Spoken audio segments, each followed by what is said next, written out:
Hey guys, today I want to talk to you about one of the most fundamental pieces of understanding our nutrition, and that comes with tracking our macronutrients. We're going to talk about the benefits of tracking your macronutrients, understanding them, what they are, and how we can use them to our advantage, and then also why it is important and sometimes not essential to track them in our life. So let's dig into it. So for starters, there are three macronutrients. We've got carbohydrates, protein, and then we've got our fats. Those are the building blocks of what is in all the foods that we eat every single day and what make up our calories for the day. Protein and carbohydrates both contain 4 calories per gram, while fat is a little bit higher with 9 calories per gram. We know that protein, that macronutrient, is essential for building muscle, recovering, and then also contributing to lean muscle mass.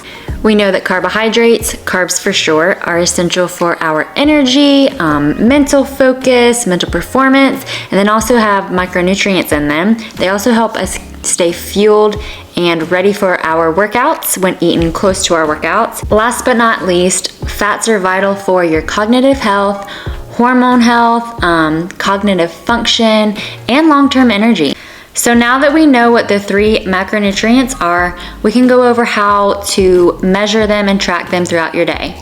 Now, thankfully, in this day and age, we have lots of free or ones that you can pay for, macro trackers, but to keep it simple, we can always just use a food scale or measuring cups that I'm pretty sure a lot of us already have on hand in our kitchen. Tracking your macros truly is the only way to actually know for sure how much you are eating in a day. How much are you taking in? Especially when you get down to weighing your food, measuring your food in ounces, and just seeing how much you truly are having.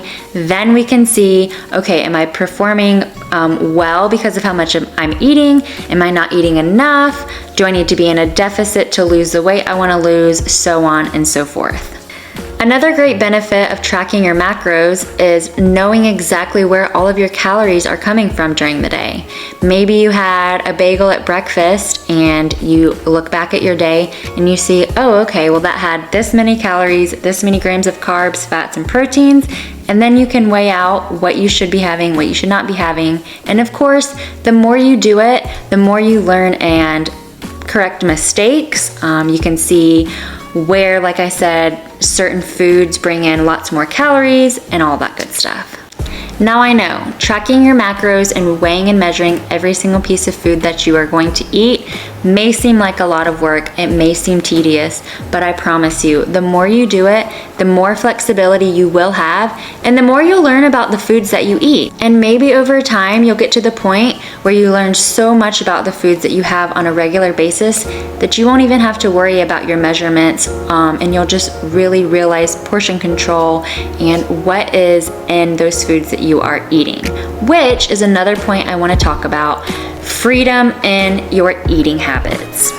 For example, I've weighed and I've tracked my food off and on for quite some time now, so I can tell you how much 6 ounces of meat is or how much a cup and a half of rice is. But a lot of people cannot, and that's just because they haven't put that practice into use. I know how many carbs a banana has in it, and I know that because of how many times I've logged certain foods. And that's what I'm talking about, that freedom. I might not have to track everything every single day because I know how much I should have personally and how much are in a lot of the foods I eat. Which brings me to my last point. Everybody is different as to what they need, how many calories, how many carbs, fats, and proteins every single day. It's dependent on your goals, your age, your weight, your gender, and so many other things. So this is not a one-size-fits-all type of situation here. Eating should be specific to you and your lifestyle. For example, a competitive athlete, someone who's strength training, maybe running a race soon, will have a higher intake of carbohydrates. But maybe an older male or female looking to just lose a little bit of weight might have a more flexible and balanced approach to whole foods and limiting processed foods.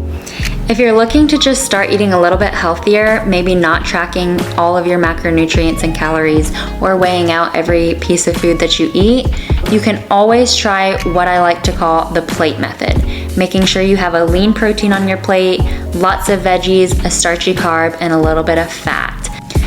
And remember, the more we learn about our nutrition and the foods that we are intaking helps us have more freedom in our life and the way that we want to go about living it. If you are interested in learning more, you can leave a comment with any general questions. My Instagram handle will also be at the end of this video, where you can follow me and message me with more specific questions. And then you can also send me an email. I'm gonna put my email down in the description. Send me what you got and I will do my best to answer any questions that you might have about health and fitness.